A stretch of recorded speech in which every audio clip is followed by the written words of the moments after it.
In Jesus' mighty name. Amina. Tunataka kuzungumza pamoja na sisi katika juma hii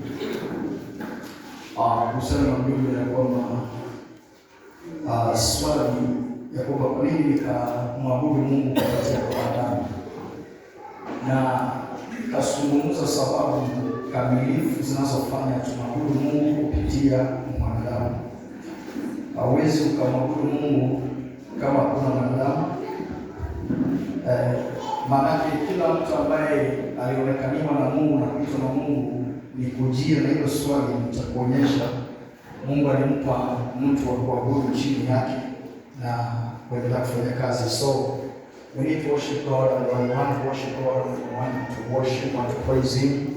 Napotamani kutembea na Mungu na kumtukuza Mungu, lazima Mungu akatenge mtu kwa sababu yetu. Watu wengi ambao wanakosa kufunguliwa katika mifungo zao, wanakosa kufunguliwa because wakati wao wa kufunguliwa unapofika hawajuangi wakati wao wa kufunguliwa. Mungu hutuma mtu kwa sababu ya mtu. Wakati wa Israeli walikuwa katika mateso, Mungu alimtuma Musa kwamba akaweze kwenda kuokoa. Wakati ya Musa alipotoka na Israeli wakakuja hivyo, basi nakuja na manabii. Baada ya manabii tunaona watu ambao wanaitwa wafalme na waamuzi wa kuamua mambo katika nchi ya Israeli. Walipotoka pale, basi nakuja katika Agano Jipya. Katika Agano Jipya, wakati Mungu ametaka kumuita mwanadamu akamwokoa, akamtuma Yohana Mbatizaji. Yohana Mbatizaji akakuja akazungumza kuhusu Kristo Yesu mwana wa Mungu, ambaye maandiko yanasema katika John 3:16, for so God loved the world. Akamtuma pia mtu mwana akazaliwa. So Mungu ukitaka kumwabudu lazima Mungu anatenga mwanadamu ambaye atakusaidia wewe ukaweze kumwabudu kupitia kwa huyo mwanadamu, kukuelekeza na kukuonyesha njia. Na katika moja tukamaliza, tukakuja nikazungumza ama nikaanza kuzungumza kuhusu kwamba mwanadamu ako na udhaifu wake. Mwanadamu ako na mapungufu yake, udhaifu. Hapo kuna kuzungumza kuhusu udhaifu, nisema udhaifu ni mapungufu kwa mwanadamu ako nayo. Na nikasema pia mwanadamu ako na sehemu ya nguvu. Sasa mwanadamu katika udhaifu na katika sehemu ya nguvu, Mungu anaangalia sana katika mwanadamu kwamba akatumie katika sehemu ya nguvu ya mwanadamu. Mungu anaangalia. Mungu anaangalia katika mapungufu ya mwanadamu. Mungu anaangalia katika nguvu ya mwanadamu akaitumie. Lakini shetani naye ambaye tunang'ang'ana naye mpaka leo hii anatafuta mapungufu ya mwanadamu. Nikakwambia wale uliokuwa katika ujumbe wa hiyo siku nilikuwa nahubiri hapa Jumapili ile, nikakwambia kwamba vitu ama dalili zinazoonyesha kwamba wewe uko na mapungufu, na nikaonyesha na kusoma katika maandiko dalili zinazoonyesha kwamba mtu ana mapungufu, na tukakuja tukaona kwamba some of us Mungu anaweza kutuita tukafanye kazi, lakini kwa sababu ya mapungufu yetu adui akayatumia yale mapungufu tulionayo tukakosa kuifanya kile chenye Mungu anataka kukifanya. Amen. Amen. Sasa leo nimekuwa nataka kwamba niendelee na huo ujumbe. Nimetamani sana niendelee na huo ujumbe. Nimetamani sana. Mimi nimetoka nyumbani nimetamani sana. Tena nimeustadi tena uko tu hapa. Lakini sasa wakati nilifika pale, wakati praise and worship team inaendelea hapa na nguvu za Mungu zikashuka katika nyumba hii wingi. Unajua shida yetu ni kwamba ndena zetu, wengine ndena zetu ni fupi, wengine ndena zetu zilikufa, wengine betri zilienda, wengine atusaidie sana. Mungu atusaidie na neema yake mwenyewe. Wengine ndena zetu zifanye kazi. Na Mungu akishuka kwa hali ya nguvu sana hapa. Aliposhuka kwa hali ya nguvu sana akaniambia, Timothy, sasa sikiza. Bado ujumbe ni ule utabadilika. Lakini sasa mahali nilikuwa nataka kuongea, wachana na hapa. Ongea hapa. Sasa kanipa maandiko kwa tutashiriki na wewe. Na leo nitakwambia kwamba leo tutazungumzia kuhusu mapungufu yako. Usipokuwa kimi, mapungufu yanaweza kukuelekeza kuzimu. Sasa nimekuja usipokuwa kimi, maana nikiendelea kuongea mtu ataandika topic mrefu sana. Your weaknesses can lead you, or your weaknesses can lead you or can go with you until you find yourself in Hades. Uzimuni. Uzimuni ni mahali ambapo nafsi za wafu zinaenda. watu especially watu wenye hawakutenda mazuri, watu wenye kufa na makosa wanaenda kuzimu. Wale wenye makufu wamefanya vizuri na wako salama wanaenda paradiso. Kuna kuzimu na kuna paradiso. Hizo sehemu ambazo watu wanaenda kwa wamekufa. Najua kwamba napohubiri na ungetamani kwamba ningehubiri ujumbe huu kwa matanga. Sasa mimi nashangaa mbona mnaona watu wenye kuja kwa matanga hubiriwe na wewe mwenyewe unakaa kwa kanisa na kuhubiri. Wewe mwenyewe unakaa kwa kanisa na pastor wako. Pesa na wewe.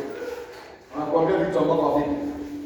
So leo nataka nizungumze kuhusu mapungufu yako yanaweza kukuongoza kuzimu. Mapungufu yako.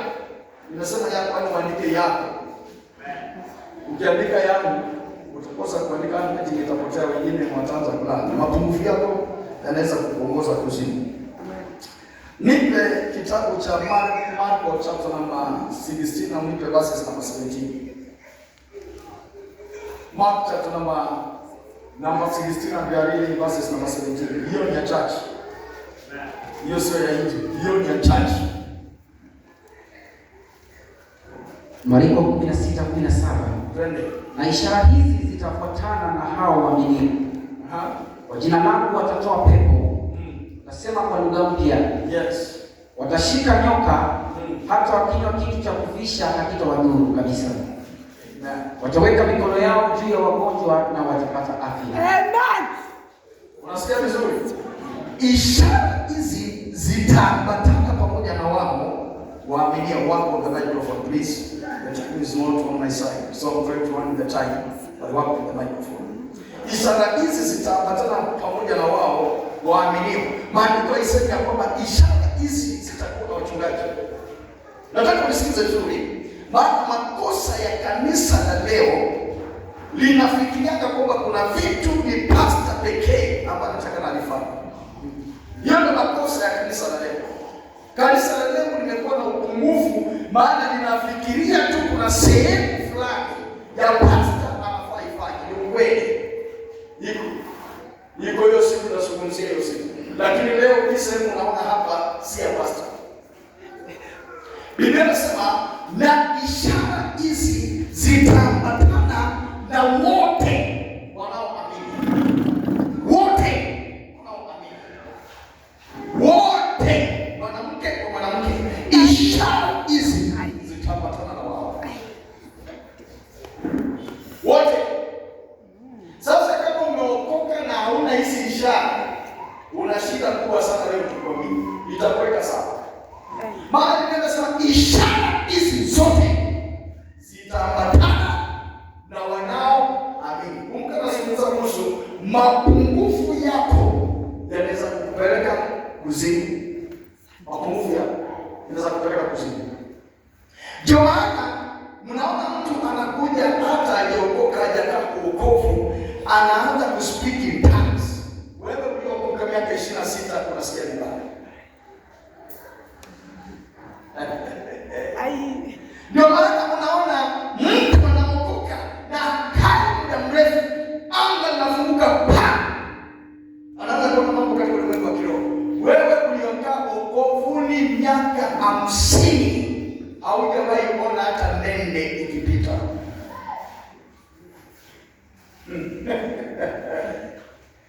Ndio maana unaweza ona mtu ameokoka hajakaa ndani ya wokovu, lakini anaweka mikono yake kwa mgonjwa na mgonjwa anapona. Na wewe umehubiri miaka 20, lakini ukiombea mgonjwa wa malaria anakufa.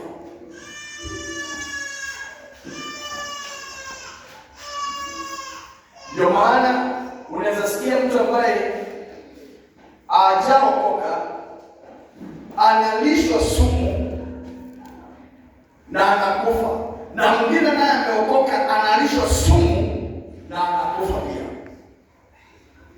Shida kwa yule mwenye hajaokoka, hajajua na hajaamini. Sumu tunaikula sana. Sumu tunaikula mara kadhaa. Na mkao tunakanga chini nasema na mkao tumekula vitu sumu mpaka la. Tukiingia hapo msalabani chini tumezikula. Lakini wale watu wanashangaa hawajakufa jamaa. Sasa leo tutakwambia haya maneno Yesu mwenyewe anazungumza, na Marko anaandika haya maneno kwa sababu alikuwepo akisikia, anayaandika mnaka Yakobo tukayasome. Anasema ishara hizi zote zitaambatana na wao wanaoamini, sio wanaoamini. Kuamini na kuhubiri ni vitu viwili tofauti. Kuamini, unaweza amini na hauna kipawa cha kuhubiri, haujakomaa hata kuhubiri bado, lakini wewe una imani. Unanipata kitu? Yes. Wewe unaamini kwamba Kristo alikufa na kafufuka kwa ajili yako. Unaamini kwamba ninamkiri Kristo aingie ndani mwangu afanye makao yake ndani yangu. Kristo alikuja kufanya makao ndani yako. So, hiyo imetosha wewe kuombea mtu mapepo yasitoke. Imetosha. Imetosha wewe kuombea pepo. Asante aliye. Kwa hiyo imetosha. Asante. Mgonjwa. Nea magonjwa. Asante aliye juu. Sio wewe pastor. Asante. Hakuna kuanzia hapa mpaka kule nyuma maisha. Kuanzia hapa mpaka kule nyuma maisha. Lakini kile kinafanya ishara isifanye kazi maishani mwako. Hata watu wanaongea katika lugha, wewe unatamani uongee katika lugha na uongee. Shida ni wewe. Wako na uoga. Ishara hizi zote zitaambatana pamoja nao. Atende moja kwa moja. Kwanza ni kwa gani? Kwa jina langu watatoa pepo. Kwa jina la Bwana Yesu, sio jina lako. Kwa jina la Bwana Yesu wataamuru pepo na zitatoka. Kwa jina la Yesu. Mbona umeamini? Hapo hakuna shule unaenda ndani na mtu. Hakuna. Nilifanya example nyingine ya watu waliotoka hapo, nilifanya example nyingine. Kuna ndugu niliombea hapo, nikamwambia kwa kelele mapepo. Tukijaga ile pesa. Mapepo ilichafuka sana, ikawa hapo imechafuka. Na nikaita ndugu mmoja nikamwambia ndio kupendeza pepo. Na nikaenda kabla msikilana akakaje. Nikamuuliza umeshawahi kwenda kwa hospitali? Akasema bado leo ndio ilikuwa. So ukiamini una uwezo wa kukemea pepo na zinatoka. Na watu watasema kwa lugha mpya. Ukiamini una uwezo wa kunena katika lugha mpya.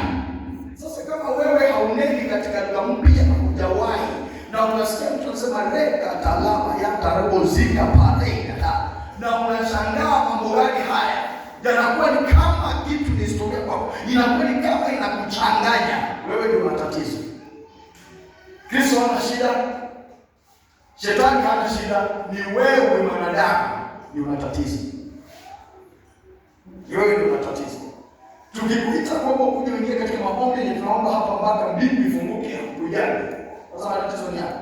Na kama unakujaga lakini unakuwa na za kwako. You don't focus, unakuwa na za kwako. You cannot speak in tongues, you cannot feel the power of the Holy Spirit kama uko na za kwako. Ni mpaka utoe za kwako, uingize anga na Mungu. Sema Mungu mimi na wewe. Hapa tunapiga mimi na wewe squat. Inakumania pa. Tatu, watashika nyoka. Watashika nyoka. Watu wanashangaa. Wakati maandiko yanazungumzia kuhusu kushika nyoka, wanasema utahanga uchawi. Na wala uchawi utakuwa na kazi kwa. Utahanga uchawi. Kwa maana niwaambia kule nataka nikaambia watu nyosha, na nikamwambia wewe usijaribu chochote. Watahanga uchawi. Nyoka inazungumzia kuhusu shetani. Genesis chapter 3 verses number 1. The Bible says kwamba na nyoka kama mwerevu sana kuliko wanyama wote, basi shetani akamtumia kumshawishi mwanadamu kufanya dhambi. Nyoka. So utahanga uchawi na utahanga majengo ya kiuchawi. Lakini kuna kitu kitakachokudhuru. Imagine sasa wewe pastor, yani umeamini. Lakini kile kinafanya nashindwa ni yule yenye anazungumza na weaknesses, ndio anakuja kuzungumzia weaknesses. The Lord God uses the strength. Mungu anatumia nguvu za mtu, lakini shetani anatafuta ndani ya mtu kitu kinaitwa udhaifu, na hiyo udhaifu ndio ndani ya mtu ndio shetani kutumia. Na kuna watu wengi hapa ambao ni waoga. 2 Timothy 1:7 Inasema namna gani? But God did not give us the spirit of fear. Ni sasa kama ni fast. Fast ama second? Yeah. Kuna mtu anaandika tafadhali tusipoteze mtu. Tupeleke mtu sawa. Fast ama second? Yaani hakuna hata mwenye amefungua fast, hakuna hata mwenye amefungua second na wako kanisani bado wanaokoka. Second Timothy chapter 1, thank you very much. Verse number 7. Biblia inasema Mungu hakutupa roho uoga, bali roho ujasiri. Amen. Sasa wewe unashindwa kukemea mapepo kwa sababu wewe ndio unalipata. Unapokuwa muoga kuna pepo utakemea. Utapiga masimu kila siku hata pepo leo unaweza kutembea unaanza kupiga masimu. Utatoka vipi? So Biblia inasema Mungu hakutupa roho uoga. So kile kinafanya tunashindwa na tunaokoka kukemea mapepo. Rutu unalipata. Nataka nisikie kuisema moto na watu. Ukisikia kwa jani usiku naenda unagonga unasema fungueni mlango ili kusuluhisha. Na leo sema, kuna siku tulikuwa kiingili. Nikitembea na vijana nisikia yule akisema kwamba mimi peke yangu nilikuwa ninaomba. Lakini hao walikuwa hivi. Kuna siku tulikuwa na vijana tukafika mahali kama hawaoni mapepo wanaamua kwenda kutafuta mapepo. Yaani mapepo imekuwa katika nyumba. Unasikia inanuka wapi? Wanaamua kwenda kutafuta. Wanaenda kanisani wanaomba kutembea kwa jambo kwa kinuso mahali pepo inanukia. Waende hapo. Lakini sasa wewe kazi yako ni kukaa tu kufinya kitu. Miaka nenda rudi unafinya kitu. Miaka nenda rudi unakimbia jina la Yesu. Bure, hakuna kitu unafanya. Nataka watu wakuhana mchao. Maana unasikia kwamba kuna mchao hapo ndio unaenda ndio Mungu akakutoa. Sasa sikii kama kule kwetu. Sasa hapo sio mahali kuchezea, ukienda hapo unakufa. Baka ninaenda kumwambia mchungaji, kwamba niwekeni kama nataka na kuhubiri nasema nimekuuliza unaenda wapi? Nikamwambia na msamaha. Akasema kama ni msamaha sikuombe. Bali kwa mahali pekee ndio lakini msamaha sikuombe. Kwa nini? Akasema msamaha hata mwezi mmoja itaisha. Utakuwa umeenda tayari. Nikawa na mataka, sijui kama unakumbuka, nikawa na mataka ya kwanza hapo. Nikamwita kuja upige. Tusiona sasa alikohoa mpaka mataka akaikohoa mpaka mwisho. Hakuweza kuhubiri. Walipiga hapo, alikohoa mpaka mwisho. Ushika nyoka. Nazungumzia kuhusu mhando mchao. Luke chapter number 10 verse 19. What the Bible says, saidia na kaka. Luke 10 verse 19. Tazama nimewapa mamlaka ya kukanyaga nyoka na nge. Tazama nimewapa mamlaka ya kufanya nini? Ya kukanyaga nyoka na nge. Tazama Marko anaandika anasema mtakuwa na uwezo wa kushika nyoka. Wala sitawadhuru. Naye Luka daktari anakuja anasema hivi kwamba tazama nimewapa mamlaka ya kukanyaga.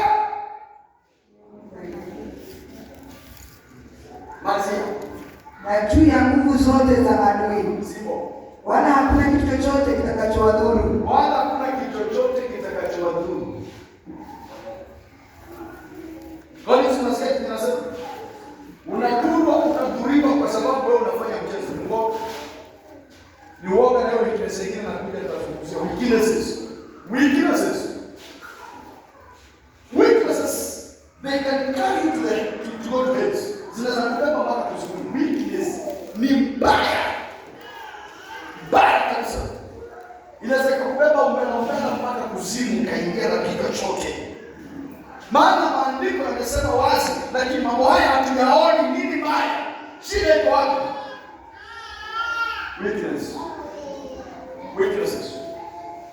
Weaknesses. Aturudi mahali katika namba 16. Aya ile hata wakinywa kitu cha kufa hakitawadhuru kabisa. Imagine hata ukienda na uite mahali na wakupatie chai. Na chai wamefanyia ukarabati. Na wamesema huyu leo hatawaionekana tena. Kama Steve unamwamini Kristo chao kweli na Kristo amejaa ndani mwako, utakunywa hiyo chai na utasikia Jumapili nasema Father, in the name of the Lord we pray, we ask you. Pastor anaenda kwa shukrani wapi? Baba anashaka kuliponaje na kuliendaje. Biblia inasema tu uamini. Haisemi kwamba pastors. Inasema wote waamini. Kula sumu. Na mtu anangoja kwamba aone umekauka, anaona bado unaendelea. Anangoja kwamba ufa, anaona unaendelea. Ndio mshika moja hapo hapo. Anajua ni kweli, nasema cha kweli. Wakapatia mtu wake wakairuhusu. Alipopatia sumu kakuja kufanya kazi mwilini, kakuja kutoka kwa Mungu. Sumu. Na mshika akafikiria, akawaza. Akaona hospitali hapa itafanya kitu. Akapigia simu akaniambia pastor, nataka kuona. Ndipo kutana akaniambia wamepatia mtu wangu wa karibu sana sumu. Ametoa sumu. Na anaenda kufa. Tukatoka kwa sumu. Tulipofika nikamuuliza wewe ulijuaje sumu? Akasema nilikula tu chakula sumu na wenzangu. Lakini wenzangu walipata chakula na mimi nikaweka maisha nikaletewa yangu baadaye. Ndipo nitoa yangu baadaye moyo wangu ukakataa, lakini kwa sababu nilikuwa wenzangu nikachika sana. Nilipotoka nikuja nikakaa nikaanza kusikia dalili ya siku vizuri. Nilipoenda kupimwa na kuangaliwa nikaambiwa kama ni ngozi. So na mimi somo hilo kutoka kwa ngozi kutoka kama maji inaendelea maji ama chechi za moto. Tunatoka tudondoze kwenye maji. Nikakaa naye nikamwambia Kristo huyu mzuri hii ndio nakumbia leo. Nikamwambia nasaidia na maji glasi moja hapo kwa kuna nisaidia tu. Yako wewe nikimbia kwa nipojia. Nikashika nikamwambia. Nikamwambia Bwana sumu nayo ndio haitakuwa. Bali bila sumu ienda na ifuata dakika hii. Mpaka bila ndio tunamaliza. Nikamwambia hayo ndio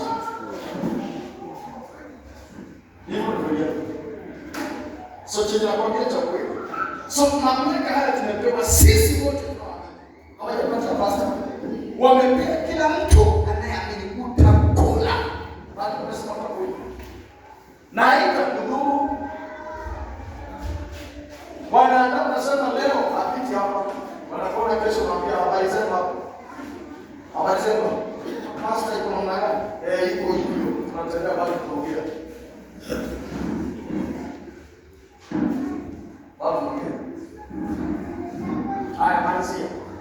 Mwisho wataweka mikono yao juu ya wagonjwa nao watapata afya. Mwisho hawa watu wataweka mikono yao juu ya wagonjwa nao wagonjwa watapata afya.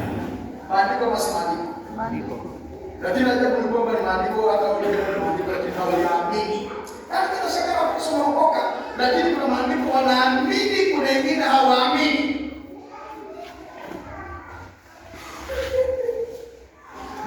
Wataweka mikono yao juu ya wagonjwa na wagonjwa watapata afya. Naambianga watu hapo wenye biashara kama chemist, naambianga mnafuta mchezo. Hamwelewi kitu ambacho mnafanya. Na hiyo mngejua Mungu anayekaa ndani. Ungeomoka mngekuwa matajiri sana. Mngekuwa matajiri sana. Ukauliza imani utakwambia nikianza hili kanisa nilikuwa chini sana.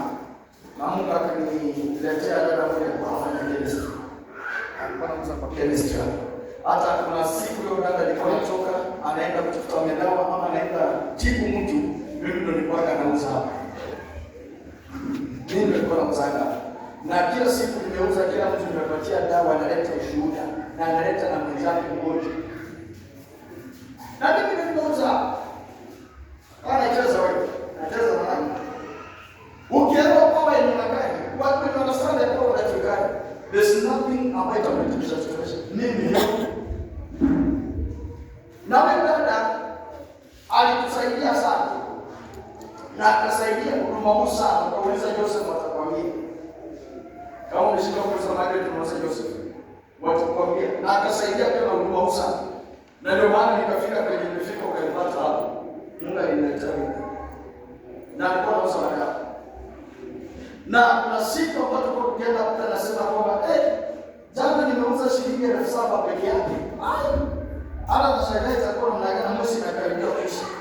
Namwambia sasa jana na mwezi wa karibia kuisha nataka wale kile. Namwambia tushikane mikono. Tunaamrisha watu wagoje. Nani mlikuwa mnangoja hiyo? Yote mlikuwa mnangoja.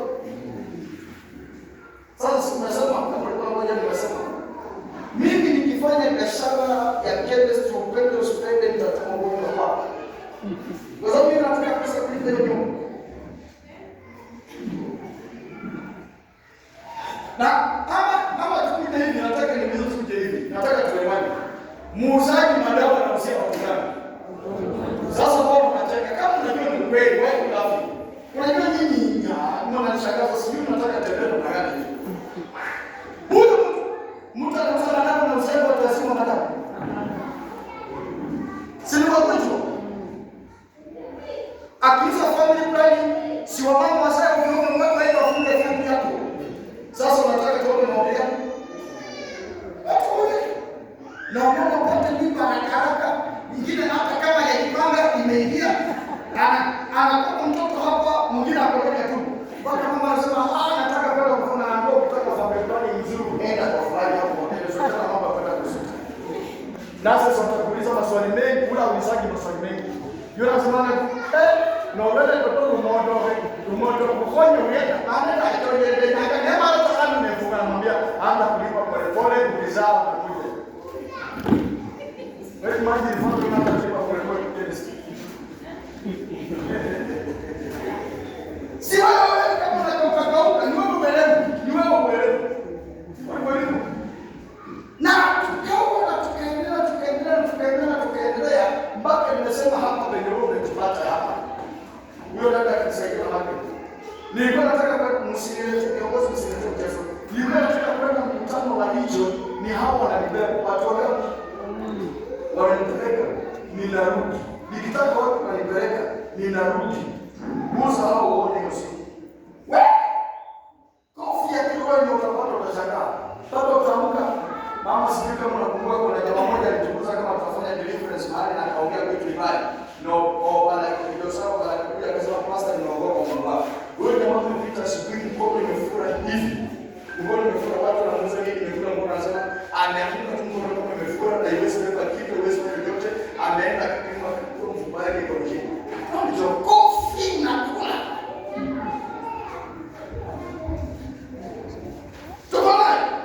Kama mtu anaweka mikono kwa ugonjwa wanapona.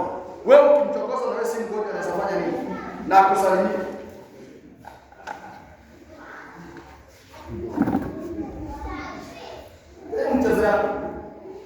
So hii mambo yanatendeka kwa watu wote. Ambia jirani lakini udhaifu. Mwambie lakini udhaifu umesababisha sisi tumekuwa vile tunasababisha sisi tumekuwa vile. Unamwambia mtu kwa moja umesababisha sisi tumekuwa vile tulivyo. Udhaifu imemaliza hizo vitu zote. Nipatie Matthew chapter number 7. Matthew chapter number 7 verse number 21. Matthew 7 verses number 21. Matthew 7 verses number 21. Mathayo 7:21. Yes. Si kila mtu aniambiaye Bwana Bwana atakayeingia katika ufalme wa mbinguni. Shika break hapo. Sasa si mimi nimekwambia tukianza na wewe. Hapo nimepewa kitu kwa pale. Ndio maana sitaki kusumbuka. Nataka tuongee na wewe chini na hapo. Bwana ameniambia kuna watu wamebaki na kufikiria unaposema Bwana asifiwe. Bwana asifiwe brother. Bwana asifiwe dada. Bwana asifiwe. Bwana asifiwe. Tumedanganyika ya kwamba we enter the kingdom of God because we are born again and we always say praise the Lord. Praise the Lord. Hatutaenda. Maandiko yanasema not everyone. Nataka kuangalia statement. Na Yesu kama Mungu ndiye anazungumza mabaya. Unajua kuna statement zingine Yesu Kristo alizungumza kwa maandiko na kuzisoma mimi nasikia kutishika. Nasikia kutetemeka. Statement kama hii. Hapo Injili saa 12 anasema Yohana wote Biblia imefunguka inapokea. Hapo tena na Bwana anaingiza neno lake amefanyika wataingia mbinguni. Sikiza, Yesu mwana wa Mungu anafanya statement clear ya kwamba si wote wasemao Bwana Bwana. Unajua nini mnapenda kusema kwamba mimi siongei kwa lugha, nimejaribu kufunga siongei kwa lugha. Kuna watu wanaongea kwa lugha, wengine wanaongea kwa lugha. Nikiona watu wengine wakiongea kwa lugha kama pasi mtoto wa pasta, mimi si mtoto wa pasta. Waachana na hiyo kasumba yako. Yesu anasema hapa kuingia mbinguni, anasema si yeyote anaita Bwana Bwana. Kuna wale wanaita Bwana Bwana hawataingia. Hawataenda. Ndio nimekwambia ni church. Hiyo sio mambo ya kwenda kuhubiri ndio unakuwa. Kuna. Ndio tunapeleka na leo. Si wote wanakimbilia kusema Bwana asifiwe, milele na milele, shetani akipita. Hakuna, si wote. Hapa ndipo tunaingia na kuanza kuangalia udhaifu unapeleka watu kuzimu. Hapa ndipo tunaingia tunaanza kuangalia, naona kwamba yule aliyeshinda udhaifu anaingia mbinguni. Amen. Hapo ndipo tunaona na kuangalia. Unaona anapenya na kuangalia pia. Sasa mimi hapa ndipo ninaomba sana. Ukiona Timothy ninaomba zaidi ya wewe, si kwamba nataka kuhubiri, hapana. Ninaomba sana ili kwa udhaifu niliobeba katika mwili wangu, Bwana unisaidie. Udhaifu usije ukaniangusha mahali pabaya. Nisije nikahubiri Yesu kule akatoa sema akasema kwamba manabii wa uongo watatokea duniani. Nabii mtu gani? Nabii mtu anayekuja na Biblia, nabii mtu anayezungumza kuhusu mambo ya mbinguni, nabii mtu ambaye anazungumza mambo ya mtu maisha yake na kile kinatokea, lakini anatumia maandiko na kusema kila mtu. Watatokea.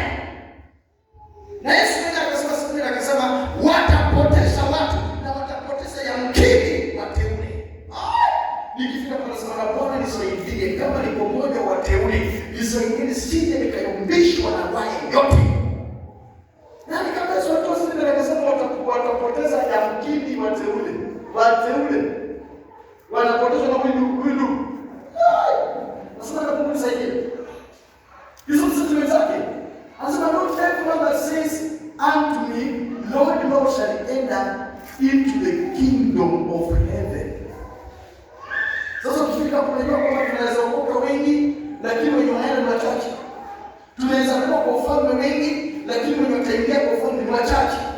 Tunaweza kupata mwaliko wengi, lakini wanaopata penya wakifika katika mwaliko wapenye na maingine ni wachache. Na ndio maana Yesu wakati sisi akasema njia ni nyembamba iendao uzimani, lakini wanaoiona hiyo njia ni wachache. Njia ni pana iendao upotevuni, na wanaoiona hiyo njia ni wengi. Kwa nini wengi wanaenda upotevuni? Kwa sababu ya weakness. Udhaifu. Maana njia nyembamba, watu wanakataa kutembea kwenye nyembamba because hahitaji mtu ambaye atembee kwa hiyo njia. Mtu weakness hawezi tembea kwa hiyo njia. Hiyo njia ni figo. Hiyo njia ya kujinyima. Hiyo njia ya kuishi maisha yenye utaki. Yaani maisha haya utaki, lakini njia hiyo inakulazimisha ishi hiyo maisha. Jamaa. Na Yesu ndiye anatoa sisi. Mwana wa Mungu anatoa sisi. Sasa hapo ndipo mimi nasikia vibaya, kwa sababu kuna wachungaji wengine ambao walishindwa huduma, kuna wachungaji wengine ambao walianguka njiani, nao wanahubiria watu wanasema kwamba naona mlanga na barabara ndio hapo. Mwanani anaokoka kwa hata na mtaa. Shenzi kama. Taokoka. Shida ni kwamba shughulika weakness ndio unazo, chunga weakness ndio unazo. Angalia udhaifu wenye unakaa ndani ya maisha yako, udhaifu wenye unakaa karibu na wewe, shughulika na hiyo udhaifu mapema. Pigana nayo. Paulo anasema kwamba nautesa mwili wangu. Nautesa mwili wangu. Ili kwamba nisije nikahubiria wengine na mimi nikaachwa. Paulo anasema napigana vita na ninatupa ngumi simu ambayo nalenga kwenye hewa, lakini najua mahali penye nalenga. Kwa nini Paulo anasema hivi? Anasema hivyo kwa sababu udhaifu wake anaujua. So napigana kimya ile udhaifu. So mtu aliyesema Bwana anasema jina la Bwana Yesu, anazitaja katika jina la Yesu, lakini bado huyo unakuta ana udhaifu ambao unamsababisha asiweze kuingia. Amen. Amen. Amen. Amen. Amen. Amen. Amen. Amen. Amen. Na ndio maana mtume Yohana anatokea katika kitabu cha 1 John chapter number 4 verse number 1. 1 John chapter number 4 verse number 1. Very quickly. Nimefika pale. Leo usikimbie kwa sababu nataka unisomee hapo na leo. 1 John chapter number 4 verse number 1. Wapendwa, usiamini kila roho. Unasikia vizuri hiyo? Rudia tena na usome. Wapendwa, usiamini kila roho. Weka ugali juice kwa microphone. Wapendwa, usiamini kila roho. Bali zijaribuni hizo roho muone kama zimetoka kwa Mungu. Unasikia vizuri? Mtume anatuandikia katika kitabu cha Yohana wa kwanza 4, moja anatuambia kwamba wapendwa na wapenzi, msiamini kila roho. Sio kwa sababu mmekaa mahali unasikia hii sala imekaa hapo kwa jirani.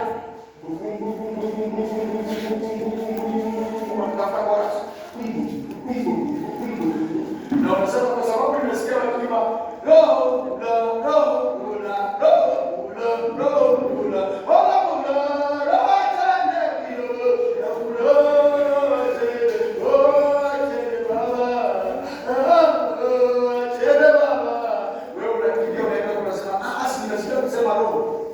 Biblia inasema zijaribuni hizo roho. Hata hapa mimi namwambiaga kila mara sifichi, namwambiaga ni jaribuni. Nichunguze, niweke kwenye mizani. Wacha kukaa hapo na maliza wakati wako watakuwa sana. Niweke kwenye mizani. Angalia maisha yako. Ninahubiri ninafanya ama nahubiri kitu kwenye simama. Nichunguze. Take time. Nichunguze. Nikikopa kwako pesa, take time kuangalia kama anarudisha kama hakuna pesa za watu alafu nakuja na kamasi. Alafu nakuja hapa nasema mheshimu mtukaji nini? Mheshimu mtukaji. Mtukaji akikopa pesa mwache kufuata. Unapata laana. Unataka kulaniwa? Unataka kulaniwa? Unachunguza vitu kama hivyo. Kama nakulanga pesa na muomba pesa na kuuza mdomo mjini kama chunguza. Biblia inasema si mambo yako. Biblia inasema Yesu anazungumza statement ya kwamba si yote asemaye Bwana. Akishamaliza kusema hivyo, naye mtume Yohana anakuja, mtume Yohana anakuja anazungumza sana hivi, msiamini kila roho. Wacheni na kuamini kila roho. Japo unaona mtumiaji amevaa suti na tai unasema kwa hizo apostles. Unaona mtumiaji na microphone kama mimi unasema hizo apostles. No. Amen. Kaa chini angalia matunda yanayotoka ndani. Amen. Tafuta kujua mtu.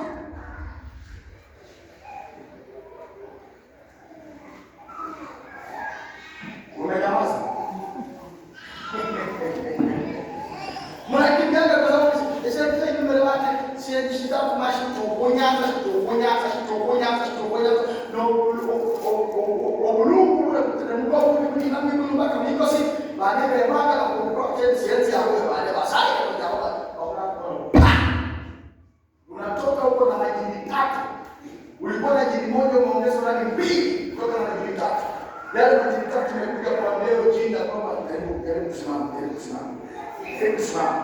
Elizabeth msaidia kuhakikisha ibada siende juu.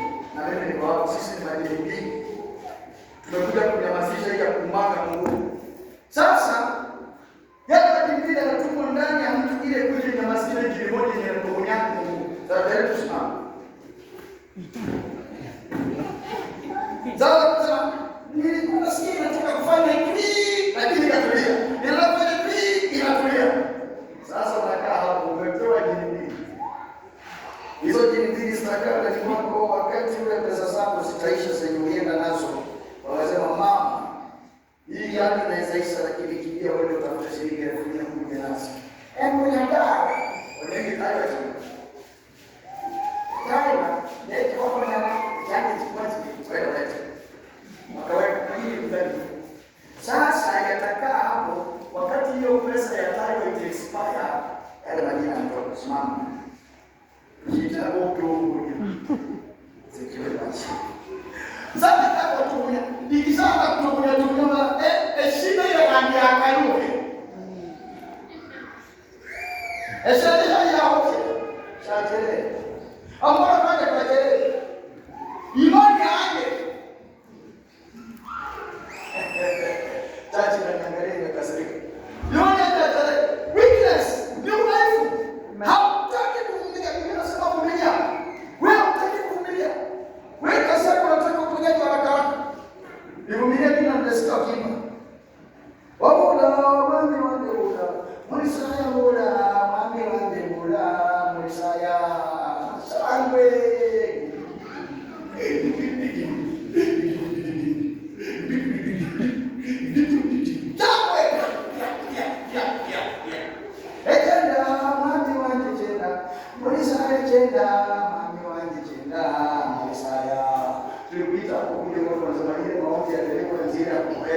Unaona unasikia njaa ya juice imekuja.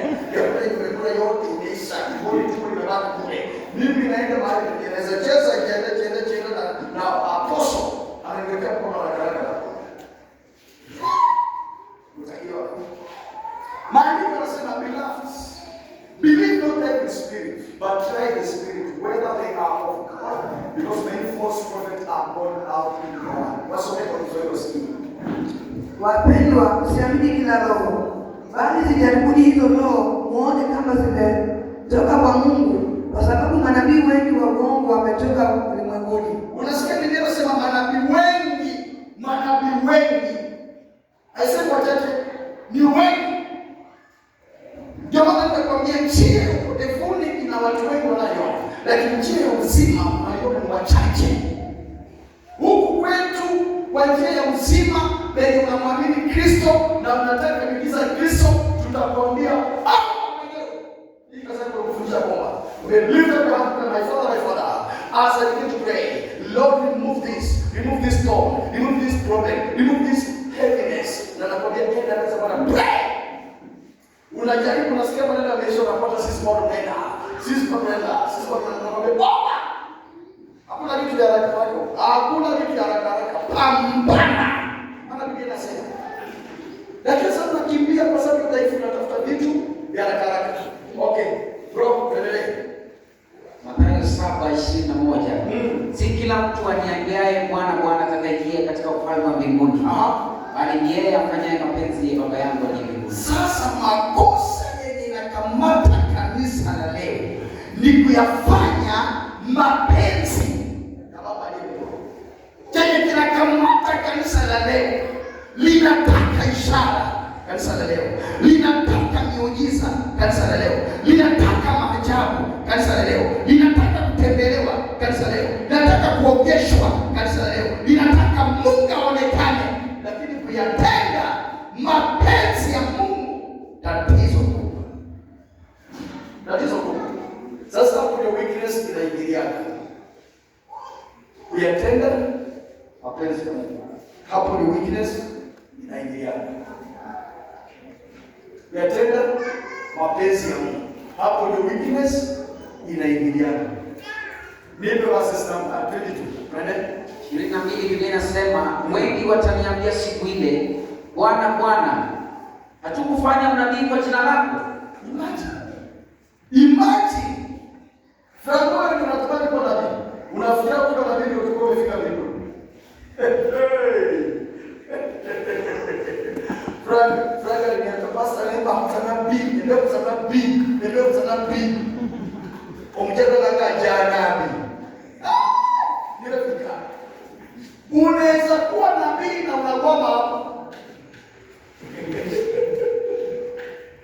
Bwana maandiko yanasema Yesu anasema, sio mimi naongea, ni Yesu anazungumza mwenyewe. Yesu anasema hivi, many not few. Many not few. Yaani kwa jambo ni watendo wako ni wengi. Si wachache, ni wengi. Alafu anasema many will say to me in that day, Lord, have you not prophesied? Tulinena mpaka ukasema unaona maisha yako. Baki machozi yakateremka. Baki ukasema pastor umeongea. Hiyo kitu umesema umeniona kabisa. Chana. Nini? Sasa nini tutapeleka manabii? Wakati wanaamini Musa alikuwa Musa alikuwa na mikono. Kama nabii Musa alikuwa na mikono juu straight namna hii, sio namna hii kuweka katika kuharibu Qur'an. Nataka wale wanaamini Musa alikuwa na mikono hivi. Mikono juu kwa hewa.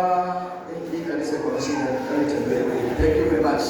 Hii kanisa iko na tatizo, nataka nitembelea. Mama, imagine ule wewe unahubiria watu kuhusu maombi na hata watu hawajaamini kwamba Musa alikuwa nabii.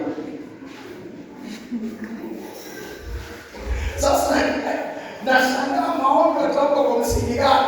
Kama Peter kwanza hawaamini Musa alikuwa nabii wa Mungu, na hata walisema wajaribu kwa Muislamu. Msikiti wanaamini Musa alikuwa nabii. Lakini hapo Wakristo hawaamini Musa alikuwa nabii. Bila shaka.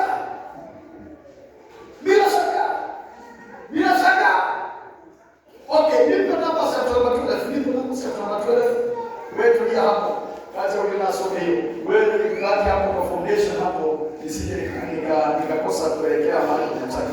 Namba chapter number 12 Philippians from verses number 3 or 4 there.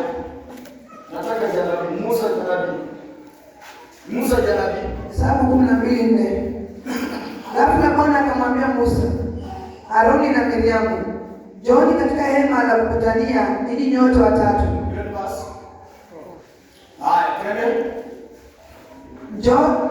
Njooni katika hema la kukutania ninyi wote watatu. Kwa hiyo wote watatu wakaenda. 5. Kisha Bwana akashuka katika nguzo ya wingu, akasimama kwenye ingilio la hema. Akawaita Aroni na Miriamu. Wakati wote wawili waliposongea mbele, Bwana akasema, sikilizeni maneno yangu. Sikilizeni maneno. Sasa huyo mwenye anasema ni nani? Ni Bwana. Sasa wacha tuone Bwana alisema namna gani. Sikilizeni maneno yangu, akiwapo nabii wa Bwana miongoni mwenu. Akiwapo nabii wa Bwana miongoni mwenu, nitajifunua kwake kwa maono. Nitanena naye katika ndoto. Nitanena naye kama vile Mungu ananena na Steve. Lakini sivyo kwa watumishi wangu Musa. Lakini si hivyo kwa mtumishi wangu Musa. Nauliza tena, Musa alikuwa nabii ama hakuwa nabii?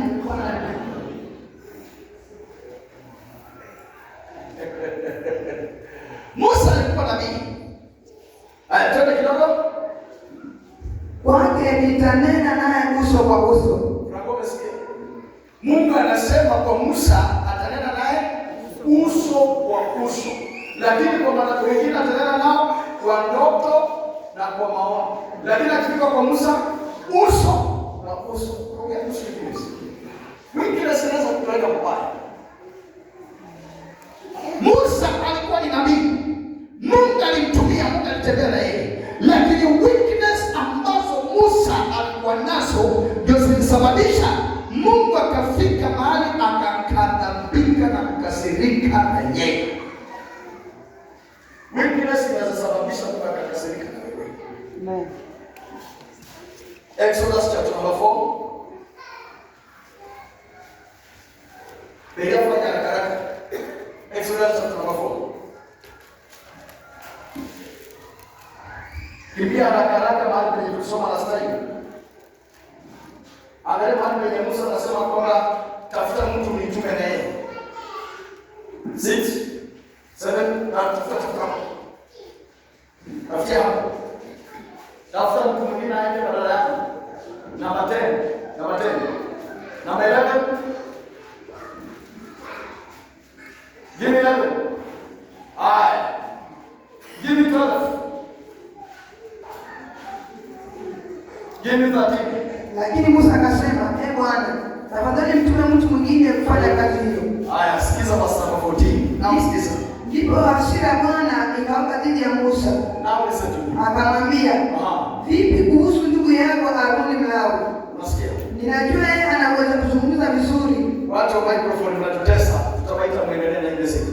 Biblia inasema kwamba ndipo hasira ya Bwana, nitaka ufike hapo. Ndipo hasira ya Bwana ikashwaka juu ya Musa. Weakness inaweza sababisha hasira ya Mungu wake juu yako. Mungu anaweza anza na wewe safari vizuri, Mr. Peter. Lakini wakati unakosa kudhibiti weakness zenye uko nazo, hasira ya Mungu wakia yako. Hasira ya Mungu.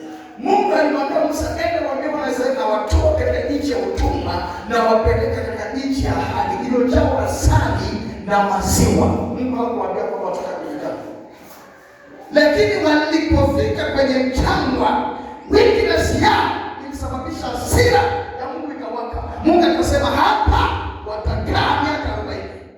Hawapiti hapo, watakaa miaka 40. Na hivyo ndivyo inafanya some of us Christians tunaishi kwenye mateso, tunaishi katika shida, tunaomba ile shida ituondokee. Sio kwamba Mungu hatupendi, ni kwa sababu ya weakness yetu. Usipojua kushughulikia udhaifu ulionao, my brother, my sister, ninakwambia hautoboi. Mbele si nzuri, mbele kubaya.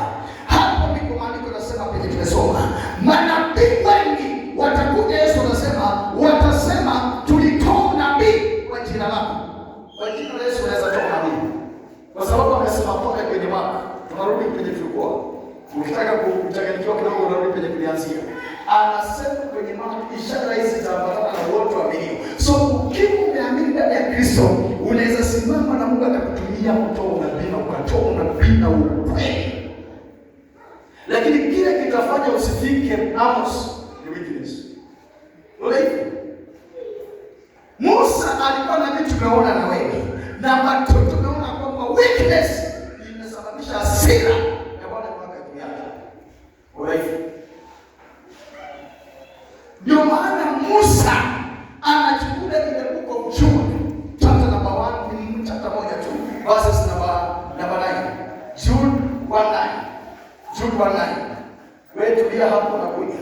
Jude 1:9. Jude 1:9. New Testament. Jude 1:9. Jude anasema, inasemaje? lakini hata malaika mkuu Mikaeli alipokuwa anashindana na Ibilisi juu ya mwili wa Musa, hakuthubutu kumlaumu, bali alimwambia Bwana na akukemee. Musa alikuwa ni nabii. Wacha mshirika, Musa alikuwa ni nabii. Tena aliitwa tena leo kusifiwa na Mungu. Lakini anapofika kufa kwake, anakufa kama amekosana na Mungu. Anapokufa kama amekosana na Mungu, shetani anamkujia. Hata nikwambia kilichosababisha shetani asifaulu kupeleka Musa kuzimu ni kwamba Mungu ndiye aliita Musa mwenyewe. Sio kama wewe ulisikia Injili na ukasema acha niokoke bila watu kutoka, acha niende tu bila watu naendaka. Musa yeye hakutaka, Mungu alimwendea mwenyewe na akaona moto unawaka. Na sauti ikaita mbele, Musa, Musa, toa viatu. Wewe umeshasikia sauti ya Mungu wako?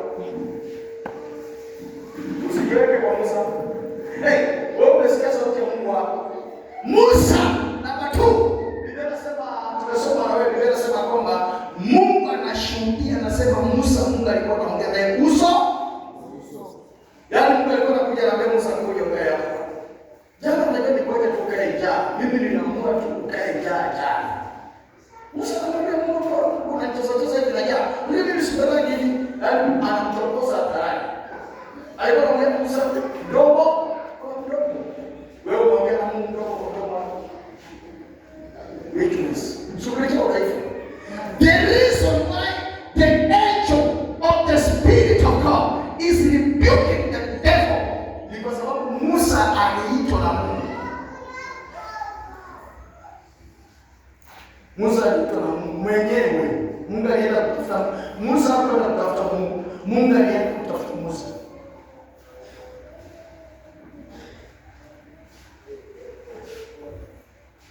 Kwa sababu kama sio Mungu ambaye angeenda kumtafuta Musa, tungesahau mambo ya kusema Musa alienda mbinguni, tungesahau.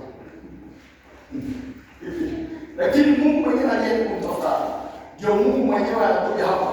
Nataka nisungumuze na sisi ya kwamba angalia maisha ya mchungaji, angalia maisha ya kiongozi wa kiroho anayeongoza kanisani. Tafuta kujua agreement yake, agano lake na Mungu. Tafuta kujua ni wapi alikutana na Mungu. Kuna uwezekano nyinyi mnakuwa na midomo mirefu na kuongea juu ya wachungaji vile wamefanya, vile wameiba, vile wamekula sadaka, vile wamefanya, vile wamedanganya, vile wamefanya.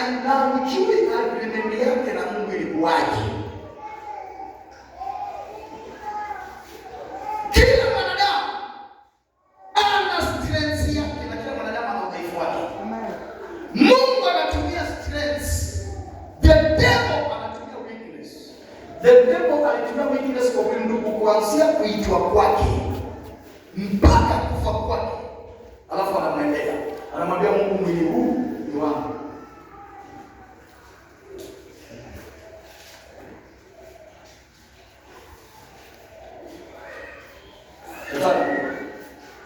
Anamwambia mwili huu ni wangu. Anamwambia Mungu, kwa hii mwili utoke kabisa. Musa alikuwa wako, alikuwa anaongea na yeye kitabu, lakini nilikuja nikamchukua. Sasa tunakumbuka kifo chake. Sisi sana naye kabisa. Ulikataa kumsamehe na akakufa kazika mwenyewe.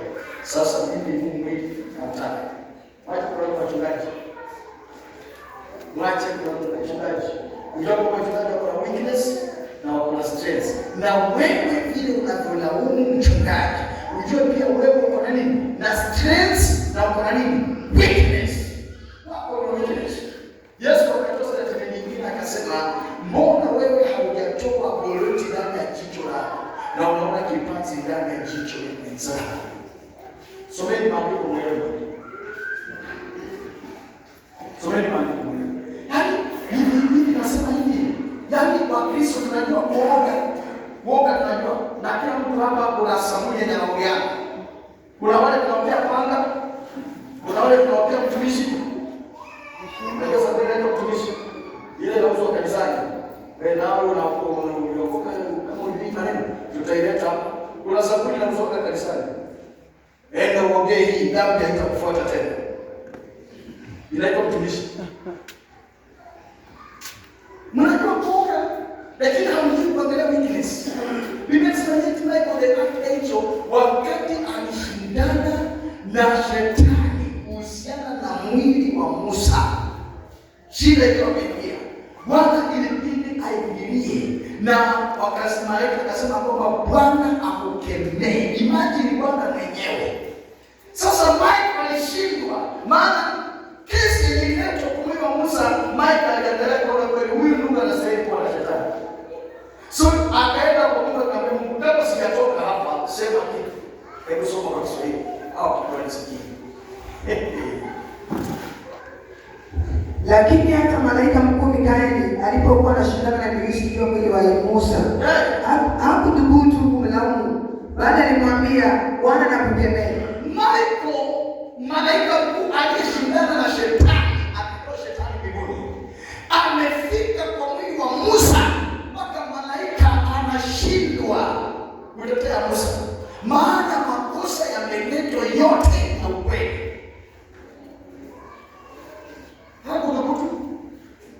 Hakuna mtu. Na jamaa akamwambia, unajua kwa mbinguni tulikuwa na watu kupigana na ukalifukuza, lakini si nikaanguka hapa. Na mimi nikamwambia Musa, na tulikuwa na Musa wewe na Yohana mpaka leo. Musa amefanya hii, ni yako kama ni yangu. Malaika akasema ni yako. Musa akafanya hii, ni yako kama ni yangu, ni yako. Musa akafanya hii, ni yako kama ni yangu, ni yako. Musa akafanya hii, ni yako kama ni yangu, ni yako. Alafu akafunga faili akaweka kwa makwapa. Akaambia na malaika Mikaeli, sema jambo lingine. Hapa tupigane magumi, hakuna vita hapa. Hapa leo si vita. Hakuna vita kabisa. Hapa tuseme ukweli. Hapa ni roho ya mjini. Hakuna magumi hapa. Tusuku mbinguni ilikuwa magumi kwa sababu inaleta shida. Lakini hapa niko na facts. Sio ndio unasema mnataka ukweli. Sasa hii ni yenu ama ni yangu? Malaika akasema ni yangu. Na hii ni yenu kama ni yangu? Ni yangu. Na hii ni yenu kama ni yangu? Haya, nipe Musa yeye. Malaika ilibidi arudi kwa Mungu. Mungu kwamba mimi kitu nimekutana nacho hapa sikiwezi. Ndio Mungu akamwambia, enda uambie shetani ninamkemea. Ndio akarudi akasema, and say the Lord rebukes you.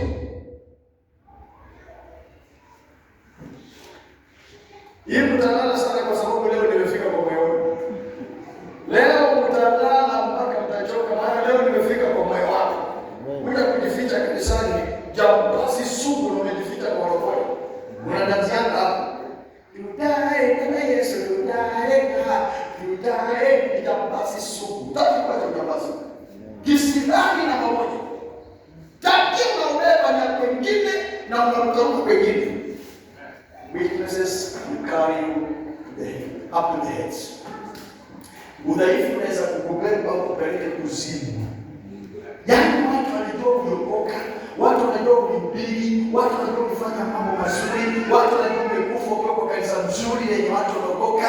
Tumekuja pale tumeimba nyimbo mzuri, watu wamebarikiwa, wanasema kanisa ni mzuri, lakini wewe tunakuacha ukienda kuzimu. Na picha zote za kanisani umekuanga hapo, unatokea hapo hadi na kanisa inabeba sio za kanisani. Hapo tunaweza hapo ya Mungu ya Mungu ile yao komeni.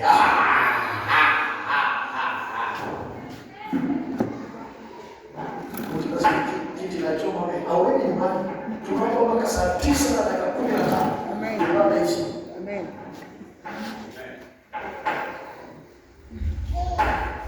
Ana shaka viongozi nataka nisikie mimi sikienda tusisikii. Mimi sinapotea kwa meza hapa. Sikia. Bwana sio sana.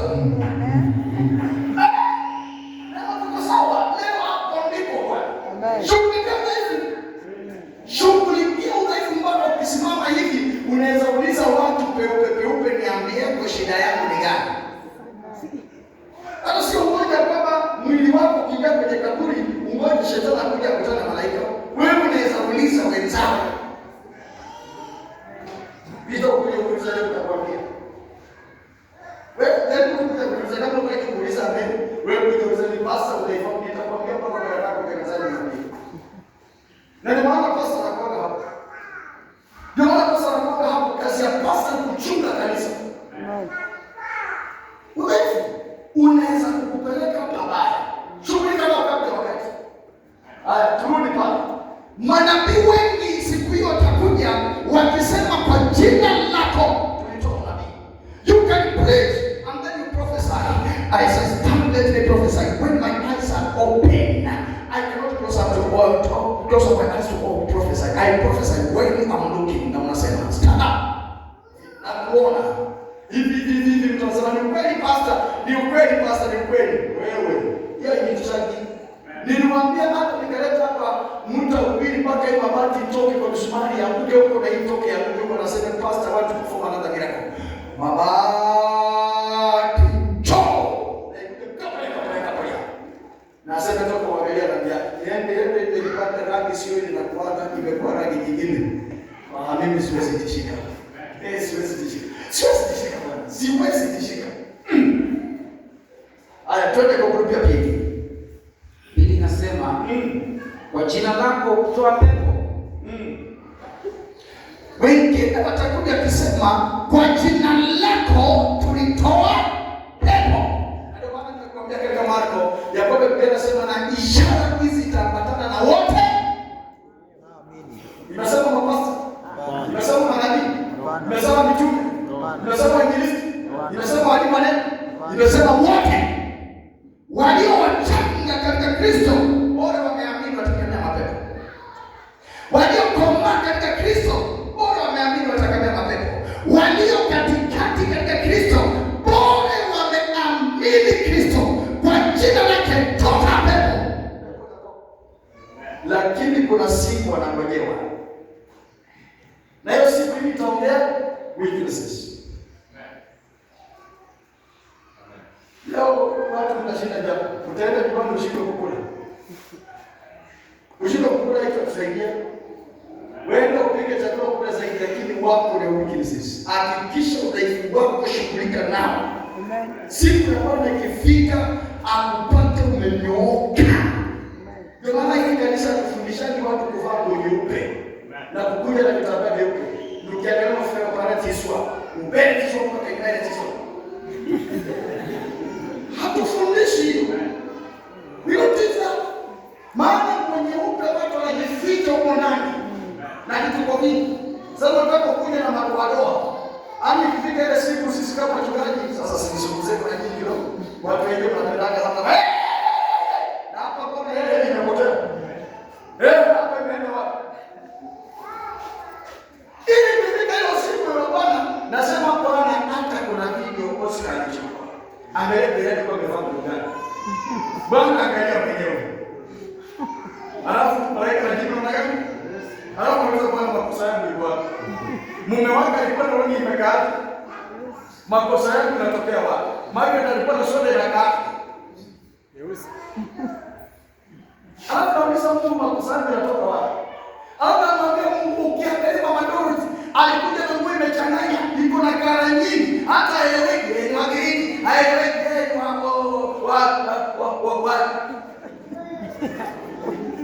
Julie. Haeleweki. Sasa Mungu, mimi hata kama unanilaumu, mimi kusema ukweli, mimi nilihubiria huyu mtu akujipita alikuwa kumlogi nyeusi. Bila nyambi. Mimi nilizaliwa kwa kanisa nilipeleka kwa sababu na mbele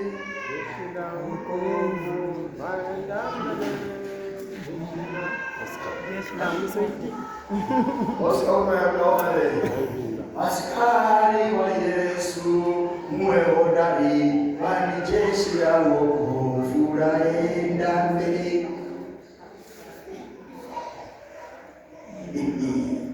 Ikifika Disemba tunaenda kusherehekea, tunaenda kwaya. Tukishaanza kuimba kwaya, tunatoka na gwaride kutoka hii Mungu tunaelekea kwa kikao. Kikao ilikuwa muda. So tunatoka hii Mungu tukielekea muda tukibeba viatu, unajua viatu vilinunuliwa mnyako umevaa miaka 4, ile viatu na mguu inakuwa. Sasa unavaa mpaka vidole ya viatu na chukundi narudi nyuma hivi. Sasa unafika mahali unatoa unabeba kwa mikono. Sasa unaenda tu, kuna mama mmoja alikuwa anaitwa Felista.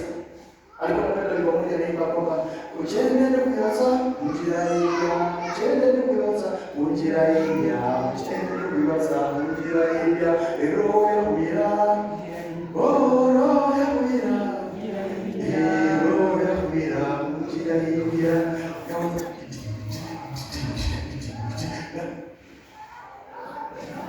Na tuko ukiangalia before pande ile kwa ile kuna wimbo walikuwa wanaanza kuimba kwanza kujuja watu ambao hawana mavazi. Mavazi mbele, madoa nyuma. Mavazi mbele, madoa nyuma. Mavazi mbele, madoa nyuma. Jeshi la wokovu linashinda.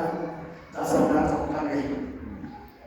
Sasa wana madoa huku nyuma. Hayo mavazi yote hapo. Na kamata. Unatujua. Lakini hiyo haikuzuia weakness. Amen. Basi na kofia haikuzuia nini? Weakness hapo sijaendelea. Sasa nilipokuja nikampata huyu Kristo na nikasikia wokovu, nikaanza kuangalia maandiko na kuanza kufananisha kuangalia. Nikajua kumbe nguo haiongeaji. Mimi nilikuwa nafikiria kwa naongea sana. Nikajua nguo haina sauti. Kile kina sauti ni mwili. Tumeona wakati shetani alienda kanzu, alienda mavazi, alienda kofia Musa, alienda nini ya Musa? Mwili. Nini nasema? Ndio maana Yesu anaandika, Yesu anasema na mtume anaandika katika Ufunuo anasema namna gani? Anasema ya kwamba heri wale waoshao nguo zao katika damu ya mwana-kondoo. Wewe utaoshaje nguo yako nyeupe kwa damu ya mwana-kondoo itoke nyeupe? Nisomeni kitabu cha Ufunuo Mtakatifu kidogo. Yaani Biblia inasema Yohana anaandika Yesu anamwambia, yeye anaandika sema heri wenye mavazi meupe yaliyooshwa kwa damu ya mwana-kondoo. Yusu umejita Musa. Ukichukua shati yake kwa damu ya Musa itakuwaje? Lakini angalia Yesu anasema heri wenye mavazi meupe yaliyooshwa wapi? Kwa damu ya mwana-kondoo. Yesu akatokea pale akasema uoshwa sayo ya kondoo iwe safi nyeupe mno, imeoshwa kwa damu ya kondoo. Unasikia kama vile unaimba ni kama unafananisha. Hebu tuko na wewe, tunataka watu wengi kidogo tuingie ndani. Tukuje ndani kidogo tutoke hivi. Tukipige kama tuko wasafi itakuwa sawa. Tukuje ndani tutoke hivi kidogo. Wewe angalia wimbo hata kama unaimba hiyo. Wewe unaweza oshaje mavazi meupe kwa damu ya mwana-kondoo na ikiwa safi meupe sana. Kwa damu. Hao. Ndio unakuja kujua kwamba hapa analalamika kuhusu kitu kinaitwa weakness. Mwanadamu ana udhaifu. Na udhaifu wa mwanadamu unamsababisha asiwe kile Mungu anataka. Ukemea mapepo unaweza kemea kwa uchafu.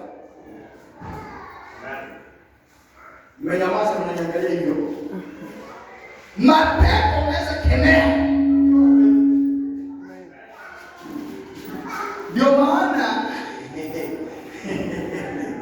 Ndio maana Yesu akasema hivi. Nipatie Luke chapter 10. Luke chapter 10, nipatie verse number 18. Nipatie 17 and 18. Luke 10, 17 and 18. Wale 72 wakarudi kwa furaha na kusema, yes, Bwana, hata pepo wachafu wanatutii kwa jina lako. Wale 72 wakarejea kwa furaha kubwa. Kama kanisa la Deliverance, I hate this. I hate it over my heart. Casting out demons does not show that you are qualified. Amen. What shows that you are qualified is to walk in the ways of God. Strength. Mimi nashukuru Mungu kwa jambo la Baba. Mimi mapepo asante Bwana kwa nini. Ukemea mapepo inaweza kupoteza mtu aende kuzimu na kichwa na miguu na mikono yote. Ukemea mapepo haionyeshi ya kwamba uko kwa njia safi. Haionyeshi kwamba uko mbinguni. Haionyeshi kwamba umenyoka. Kuna kitu unahitaji kufanya kwa maisha yako. Chungana na weakness unaishi hapo. Chunga wale udhaifu unakaa wapi.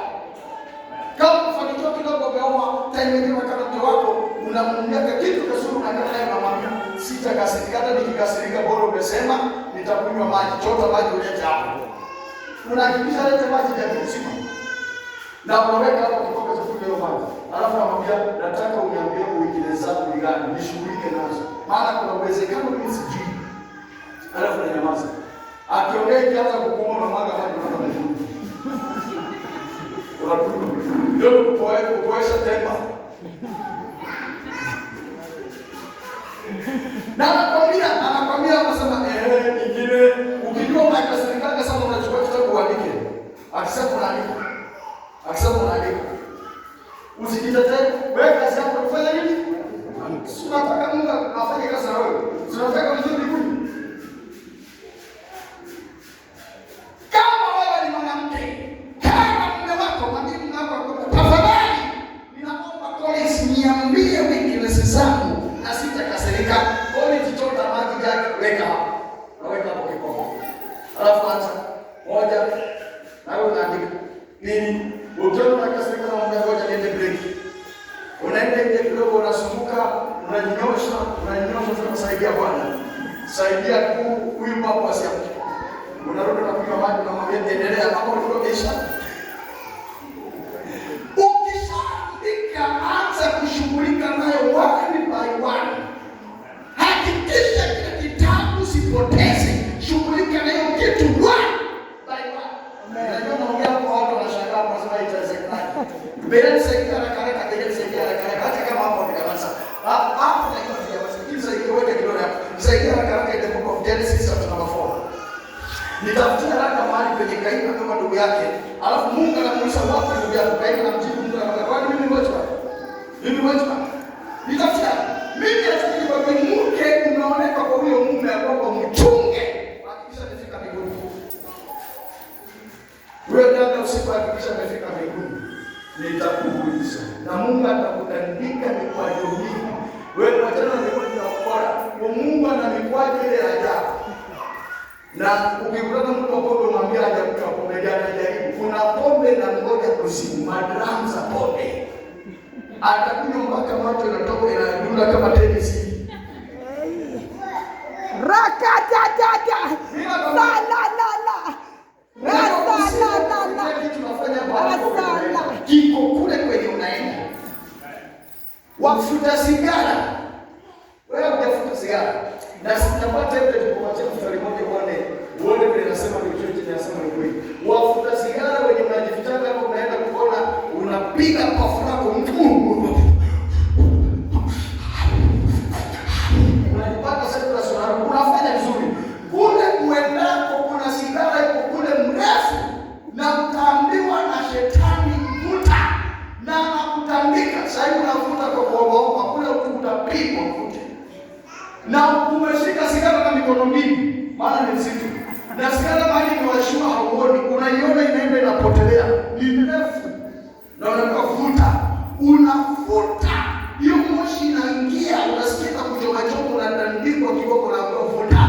Hiyo ndio maisha ulianza kuishi na maisha.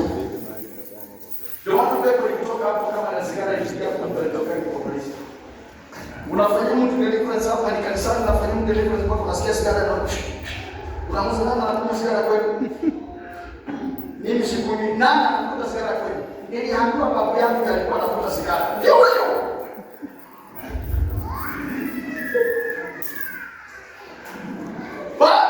Leo watu wanahuzunika. Wenye wameshika damu, mimi na wewe. Hakuna haja nikudanganye. Hakuna haja nikudanganye. Nikudanganye kwa nini? Sasa nikudanganye kwa nini? Kwani unanipeleka wapi? Nikwambie kweli.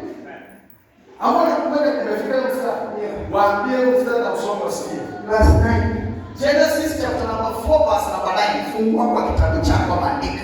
Unasoma nini? Unasema Kisha Bwana akamuuliza Kaini, ndugu yako Abeli yuko wapi? Ndugu yako Abeli yuko wapi? Sikiza vile ulichokiakia. Akamjibu, sijui. Je, mimi nimelizwa ndugu yangu? Bwana, kama ulijua hawezi linda betri, rudisha msichana mwenyewe mapema.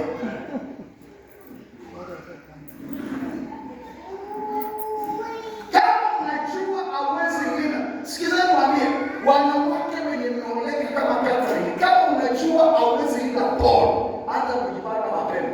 Mimi ndio mchungaji mmoja ukikuja kuniambia basi nafikiria naachana na Paul, maana nimeshikwa na yeye, nasikia niende, sitakueleza kwambia tembea.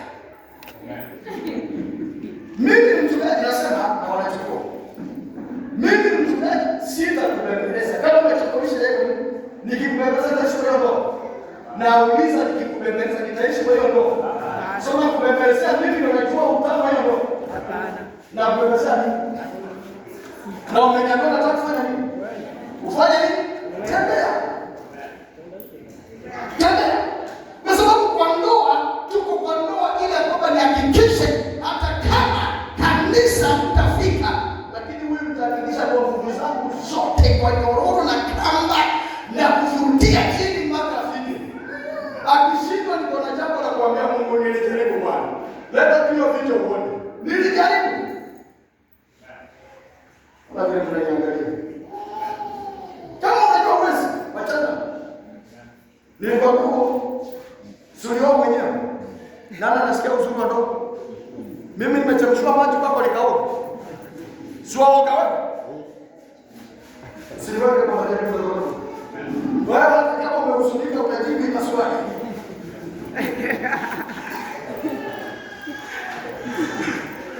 Mimi nilikutuma. Wewe uliniambia nikusindikishe kama umeoga. Na nikatoka leo tukaenda kama umeshaoga. Nilikuwa nataka ujiusuru. Ulijiusuru? Sasa kama utakuja kwangu niambie pasa nahisi ya kwamba nilifika mwisho. Unataka nikwambie namna gani? Mimi najua nyumba yako ni nani? Sasa unataka nikwambie namna gani? Waache kwenda wachungaji kwa magari. Unasababisha wachungaji wanaenda jehanamu kwa sababu wanashughulika na vitu vingine ambavyo si yao. Nani alikwambia mchungaji ameitwa kuambia wanawake kaa? Nani alikwambia? Imeandikwa wapi? Nionyeshe hiyo maandiko leo nisome. Sasa naona vitu kwa mera kutabaka. Watu walikuwa wamelala kutabaka.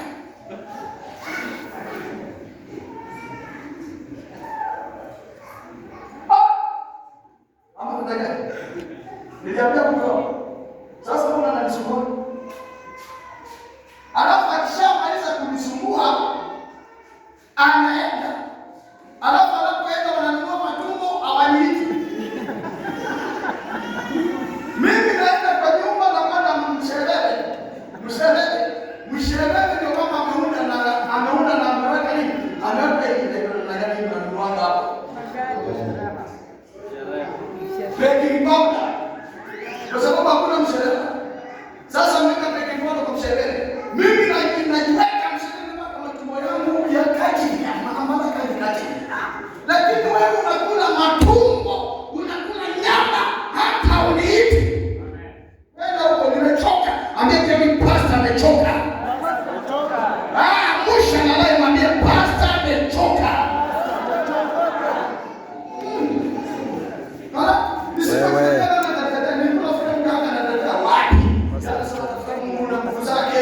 Wewe. Mungu amesema nguvu zake. Nasikiza nisikieka akinitetea. Mama anitetee. Anasema sauti imekuwa imeenda. Alikuwa anataka sauti. Nimetoka. Mnikumbuke, mkitaka niendelee kufanya kazi mnanikumbuka. Amen. Mmenisaidia wengine, niko na tumaini nyinyi mmenisaidia. Mmenikumbuka, sasa nikisaidie yule mwingine atanikumbuka kesho. Amen. Lakini nyinyi wapende bana, mnakuja hapa kama mnaangalia hivi. Unaona hiyo kamera lakini anajifanya asikia haya maneno. Hello.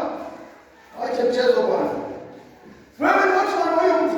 Hakikisha kama watu wengine wafike mbinguni wewe mtafike. Nilikwambia na ninarudia. Nilikwambia uko ndani ya Kristo kwa sababu ya mwili wangu. I make sure anasimamisha. Wanishinde waliokuwa lakini wakiwa hawezi kushinda. Watchman. Anaulizwa anakuwa watoto walizao wako hapa anasema engoma hata katika mapera hata katika mtindo hata katika urubati yeye hata katika hakikisha mama wazuri hapa wamekuja na maacha wote nyumbani. Mimi nashangaa nikitaka kupiga kanisa kwa nini mzuri wakati wanarudi kwa shule. Sunday nilikuwa nimekataa mama ni shahidi. Nilikuja hapa nikaambia mama mchezo kama nimechoka na mpaka majirani wanaenda leo watoto tunaombea hapa waende kwa shule faulu masomo. Si washirika ni watoto majirani. Nikasema hii mikono yangu nimesema kwamba nikiweka kwa Mungu napona, nikiweka kwa ajili ya Mungu nabarikiwa, nikiweka ghasia shima na anafaulu, nikasema siweki kwa. Nikakataa. Neno sitamki. Mama nikarudia nikafika mama akaniambia tafadhali. Uliniahidi utanisikia. Sasa nisikie tu leo waombe. Nikamwambia ngoja utaona. Nilipoitisha watoto wakakuja sana na Yesu hata sijaona mshike hapo mwenye anakaa Yesu. Ama pia nini unanicheza? Unaweza kuwa unanicheza?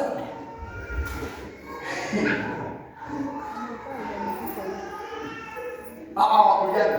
Si wanacheza mpaka hapo inaonekana hata kidogo na wao kipita kwao. Wanaletaga usiku, wazazi wanafika. Mwalimu sasa anasema wazazi wanafitanga watoto 20. Siku ya kutoka kurudi kwa shule ndio wazazi wananiletea hapa mrudi kama watoto. Hiyo maombi sitaki kutoka kose. Unaenda kanisa ile maombi, ile maombi nasaidia nataka tunaomba mpaka hapo ile maombi. Nita change style ya kuombea watoto wa kurudi shule. Nita change. Amen. Na sitatangaza. Sitatangaza, nitacheki. Mimi mwenyewe najua nitacheki. Tena mshenye. Na mshenye. Nitacheki. Hivi kama ni vizuri bwana. Timu yake.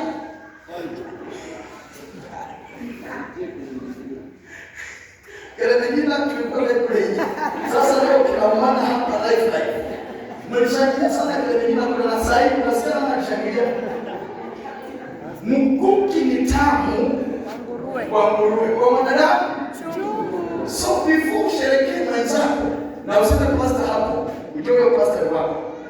Na kama kuambia kujiulize uko sawa.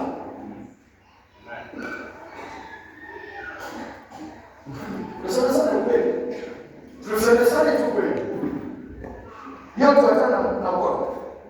Bila kusema magani, akajibu akasema sijui. Haya, akajibu akasema uko wapi ndugu yangu? Kisha Bwana akamwambia Kaini, ndugu yangu Abeli yuko wapi? Sikiza hivi. Akamjibu, sijui. Je, mimi ni mlinzi wa ndugu yangu?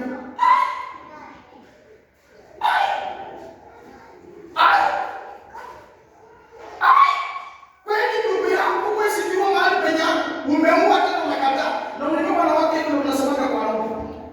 Mnaenda kwa prayers, mnaomba prayers nyingi, Mungu anashangaa kwa prayers zote mnaamka anaomba, hakuna ile prayers ambayo anaomba Mungu wake afanikiwe. Hamna. Wewe akiwa na pesa mara ya ndio. Hamna.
Nasikia kama unafananisha hadi mzungu.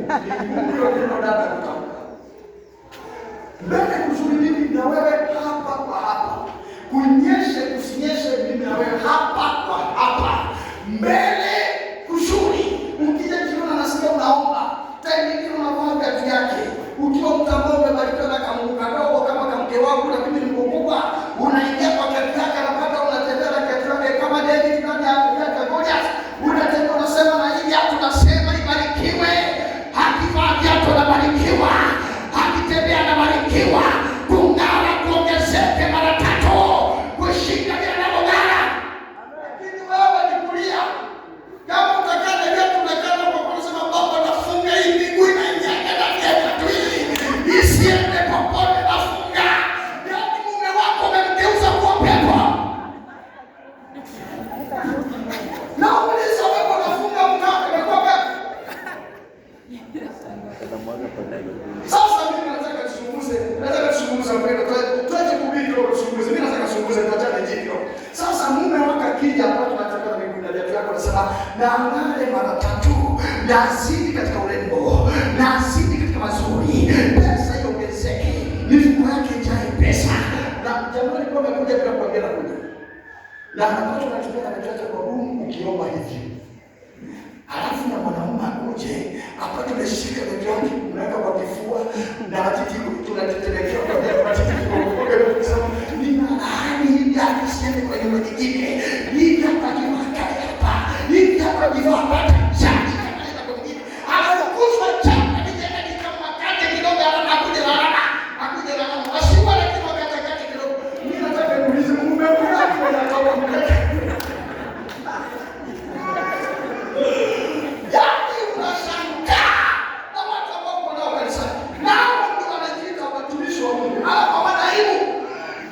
Watu wa Mungu simameni kwa miguu yenu. Wananyanyuka haraka.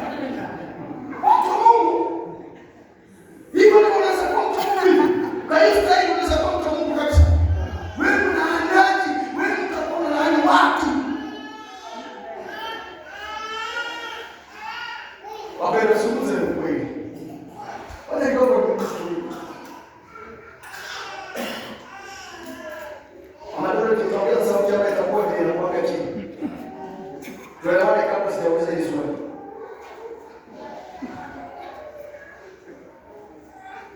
Yaani hivi leo unaniambia usikii.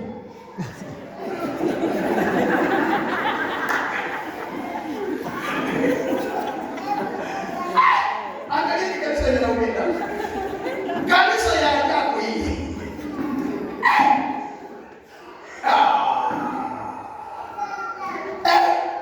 Hii ni maajabu.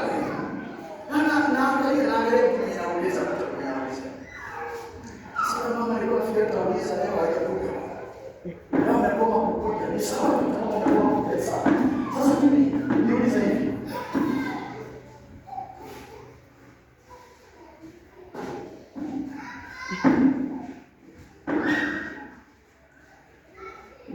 Niulize hivi. Vipi? Niulize hivi. Kati ya mwanamke na mwanamke nani aliye na mamlaka juu ya mwingine? Mamlaka ni wewe. Wasema kweli? Mwanamke ana mamlaka kwa nani? Na wakati mwanamke anashika viatu anaanza kuharibu. Kweli kabisa unaweza na mtu kwa mamlaka juu yako. Mimi nauliza wapendwa wa Biblia chake. Kweli unaweza na mtu kwa mamlaka juu yako? Nyinyi si kesho mtalani Mungu. Unajua unaanza kulipa na wewe. Ninafunga yeye, ninaweka chini, naweka mguu juu yake. Yesu anasema kwamba wewe ni mama tosha. Nimesimama juu yake leo. Wewe mama ongeze yangu zito akae hapa. Maombi ya kujibiwa. Tena unakusudia unaanza kusema kwa jina la Yesu tunaomba na kuamini. Wewe ni maombi ya kusema unaomba na kuamini hiyo. Hiyo ni kuomba na kuamini. Wapendwa hiyo ni kuomba na kuamini.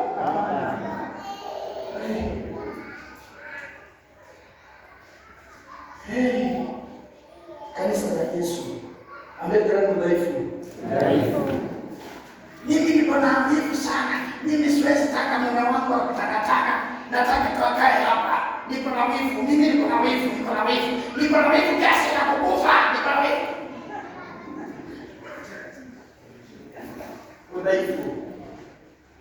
Udhaifu. Alafu tunakufa tunaenda kupigia mmoja huko. Hapo kimani. Watoto wako watapima kwa hiari yao. Na kwa matanga yako tutakutana kimani ngoni huko. Ile mnaona kwa sababu ni makosa tulifanya. Utusamehe. Osha kwa sababu kwa Mungu. Wanataka mwanadamu. Ishi maisha unajua kwa maisha yangu ni kioo na yako salama. Sio ukaenda wewe hata na kalamu na kitabu. Hata simuuliza wewe lakini muuliza. Usiendelee kuambia na wewe bora unauliza yako. Wewe uliza yako.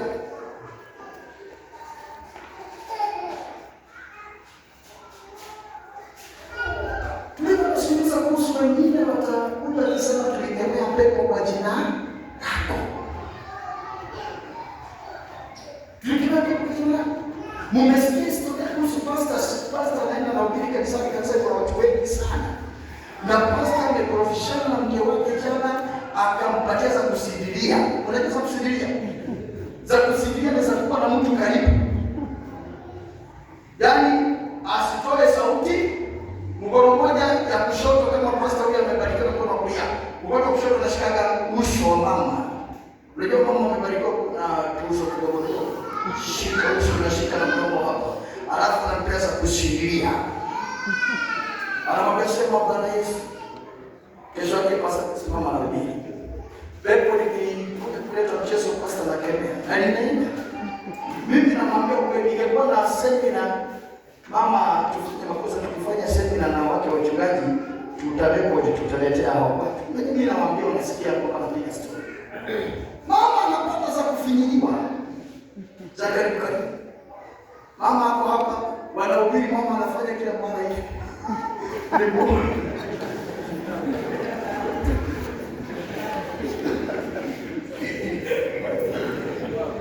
Watu leo.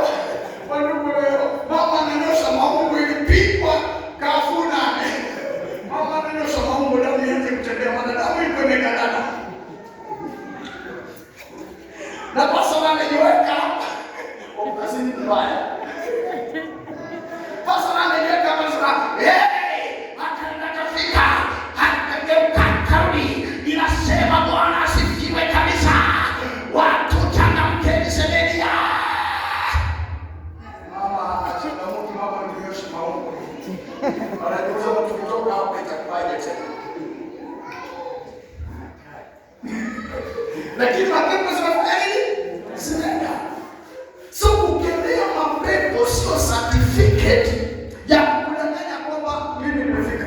Amen. Hapo unachange walking style. Wewe kama tumekuwa na kusema hata mimi sikutaka kuapia hapo. Nilikuwa kuja tu kwa sababu ya ndugu anakuweka. So nakuja tu kwa sababu nilikuja waliona. Ama mimi niendelee nipige kazi. Pige kazi kwa sababu pige kazi. Pige kazi kwa sababu. Mimi nitaka niwe mtu wa kawaida.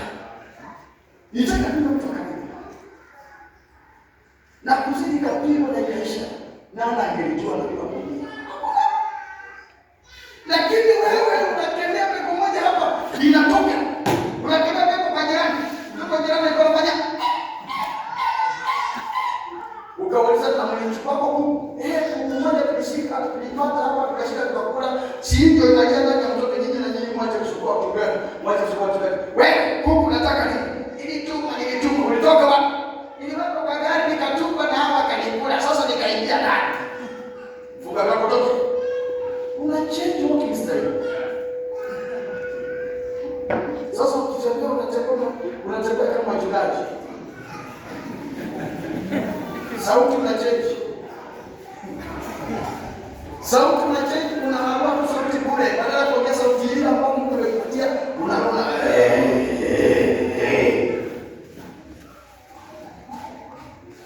nini? Sunasa. Shoot you na pisina. Just be you. Amen. Abasi ni mwana sio. Unasema ni lazima. Nataka kuona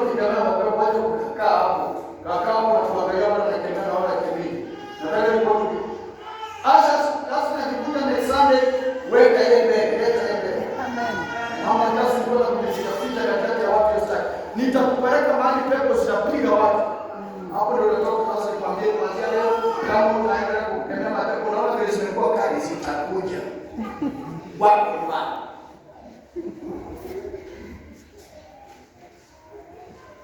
Kukemea pepo ni ishara ya kuonyesha kwamba unamwamini Kristo. Si ukomavu, ni kuonyesha kwamba unamwamini. Na kama ukemea pepo unamaanisha kwamba humwamini, sasa hiyo kesi inauma kwa wengine. Yaani kwa wengine naenda vizuri, kwa wengine nauma. Zilikuwa zinaishi. Salia moja. Haya. Sema kwa jina lako fanya miujiza mingi. Kwa jina lako Bwana tulifanya miujiza mingi. Sasa nipatie basi yangu yenye kwenda baada ya. Basi nikapo. Wakaja wakamwambia Bwana, wakiwa na furaha wakamwambia Bwana, kuna kitu kinatendeka hapa. Nasikia. Wale 72 wakarudi kwa furaha na kusema, Bwana, hata pepo wachafu wanatutii kwa jina lako. Si kwamba walitoroka, waliwatii. Japo walipokuwa wanaingia kwenye boma, wanaingia na mmoja anaingia kwa nani? Shindi nisie usayanga. Yesu wasayanga oyesie. Shindi nisie usayanga. Musa kwa nini? Ukiwa wanasaidia pia. Wasayanga. Inua sauti moja.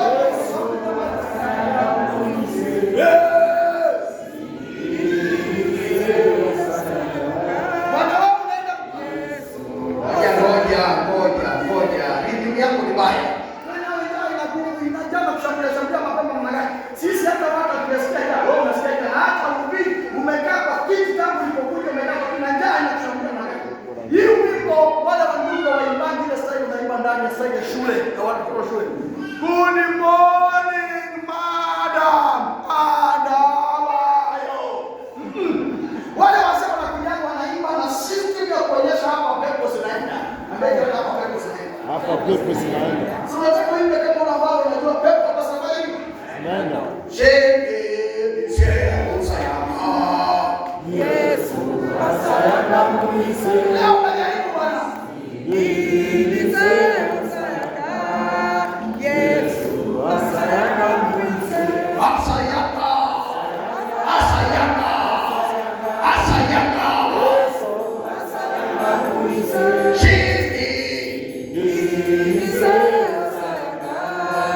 Yesu asayanga mwise. Shetani funga dirako uende. Nini bwana nini mnakaje? Funga uende kwa jina la Yesu. Mbona unafanya nini sawa? Hauna kale. Sasa pepo litaendaje na wewe mwenyewe hauna kale? Afadhali kutakale pepo litaenda. Wale ndugu wanapiga wanajijasa. Wanajiamini. Napenda wale ndugu kwa sababu wanajiamini. Wakiingia kwa mtu kwanza hawapigani wote. Achake hao mshiriki. Wote wanagano. Useme karibu hapo useme kwa nini unafanya nini? Shetani funga dirako uende.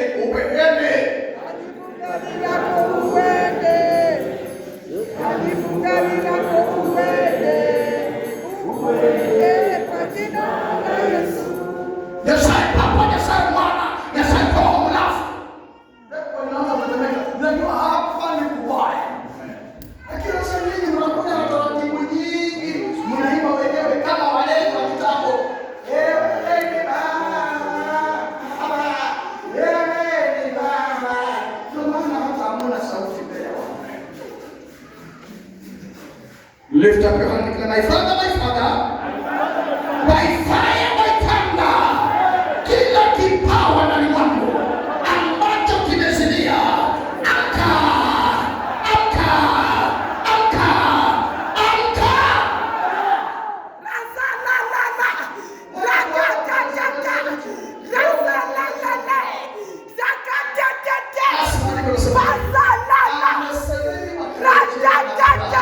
Wakasema mwalimu, hata mapepo yanatutii kwa jina lako. Sikia vile Yesu alisema. Yesu akawaambia, nilimwona shetani akianguka kutoka mbinguni kama umeme wa radi. Nilimwona shetani akianguka kutoka mbinguni kama umeme wa radi. Malizia. Tazama, nimewapa mamlaka kanage na juu ya nguvu zote za adui. Simama kwa miguu yako, sema kwa jina la Yesu. Simama kwa miguu yako, sema kwa jina la Yesu. Simama tena, sema kwa jina la Yesu. Kwa mamlaka nimepewa ambayo leo hii yamesababishwa kufa kwa sababu ya unyonge na udhaifu ndani ya maisha yangu, kwa jina la Yesu ninaamusha hayo mamlaka, nayaamusha hayo mamlaka, nayaamusha hayo mamlaka. Sema kila mamlaka ambayo nimepewa sitayawachilia, nayafanyia kazi, nayafanyia kazi, nayafanyia kazi. Sema asante Bwana Yesu kwa mamlaka ambao umenipa. Kwa jina la Yesu ninainuka tena, kwa jina la Yesu ninashinda vita, kwa jina la Yesu ninasonga mbele, kwa jina la Yesu sikati tamaa, kwa jina la Yesu ninainuka tena, kwa jina la Yesu nimefaulu, kwa jina la Yesu sitaondoshwa mahali pangu pa baraka, kwa jina la Yesu. Shukuru Bwana kwa dakika moja kwa jina la Yesu. Ebeneza mfalme anasema ni asante kwa jina ambalo umetupa lipitao majina yote, ambalo ni jina la Yesu Kristo. Kwa hilo jina Bwana amsha kila kipawa, kwa hilo jina amsha kila huduma, kwa hilo jina amsha kila chochote ambacho umenipa kwamba kitasaidie wanadamu, ambacho udhaifu umesababisha kufa. Ninatangaza kwa jina la Yesu ya kwamba Bwana, wagonjwa utawekea mikono watapona. Ninatangaza tanena kwa lugha mpya, ninatangaza tatembea pepo saondoka. Natangaza kwamba hata nikala chakula cha kulisha chochote kitanidhuru kwa sababu ya neema yako juu yako. Natangaza kwamba mkono wako pamoja na mimi. Bwana Yesu, amusha imani ndani mwako, amusha imani ndani mwako. Ninakataa kila dhaifu, ninakataa kila uoga, ninakataa kila aina yote ambayo inanishusha chini. Ninatangaza ya kwamba sitashushika, lakini nitainuka. Natangaza kwamba nitakuwa mahali pangu pa kazi, nikifanya ninataka nifanye kwa jina la Yesu.